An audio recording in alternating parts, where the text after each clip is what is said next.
ராஜா ஒருவர் தன் பிறந்த நாளை முன்னிட்டு விஷ்ணு கோவிலில் அன்னதானம் செய்து கொண்டிருந்தார்.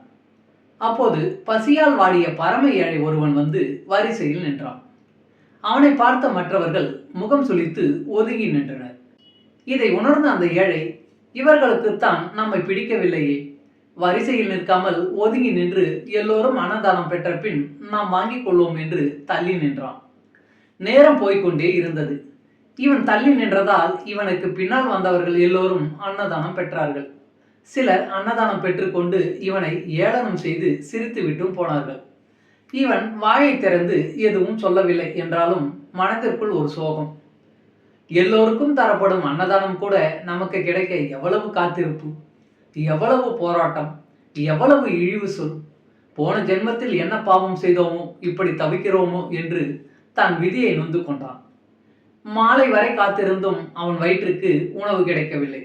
சரி, நமக்கு இன்று பட்டினி என்று எழுதியுள்ளது போல. அப்பனே ஆண்டவா, என்னை ஏனப்பா இப்படி ஒரு இழிபிறவியில் பிறக்க செய்தாய் என்று கோபுரத்தை பார்த்து மனதில் உள்ள தன் குமுறலை சொல்லி கோவில் அருகே உள்ள குளக்கரையில் அமர்ந்தான். குளத்து நீரை கையில் எடுத்து முகத்தை கழுவி படியில் சோர்வாக அமர்ந்தான். ராஜா அன்னதானம் கொடுத்து முடித்து அந்த படித்துறையில் காலார நடந்து வந்தார்.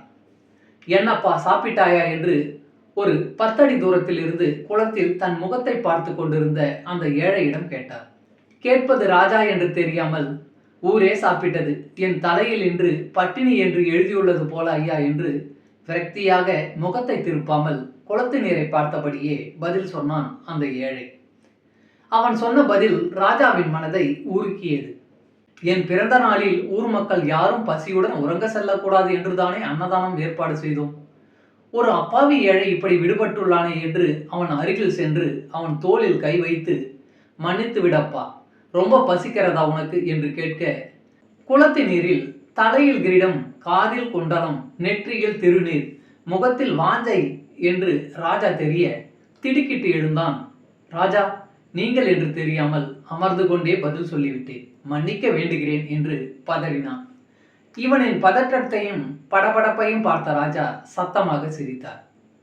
வா, இன்று நீ என்னோடு ராணியோடும் விருந்து உண்ணப் போகிறாய் என்று அவனை பேச விடாமல் அழைத்து சென்று அவரின் தேரில் ஏற்றிக்கொண்டு அரண்மனைக்கு விரைந்தார். போய் குளித்துவிட்டு வா என்று தனக்கென்று வாங்கி வைத்திருந்த புதிய ஆடைகளில் ஒன்றை அவனுக்கு கொடுத்தார். குளித்து புத்தாடை அணிந்து வந்தான். அறுசுவை விருந்து கொடுத்தார். சாப்பிட்டு முடித்து அவன் கையில் ஒரு குடம் நிறைய பொற்காசுகளை கொடுத்தார். இன்றிலிருந்து நீ ஏழை இல்லை, இந்த பணத்தை வைத்து நீ விரும்பும் தொழிலை நேர்மையாக செய்து கௌரவமாக வாழு என்று வாழ்த்தினார். அதுவரை அமைதியாக இருந்த ஏழையின் கண்ணில் தாரை தாரையாக கண்ணீர் கொட்டியது. ஏனப்பா அழுகிறாய் என்று ராஜா கேட்க, நான் இதுநாள் வரை பிறவி ஏழை என்று மட்டும்தான் நினைத்திருந்தேன் ராஜா.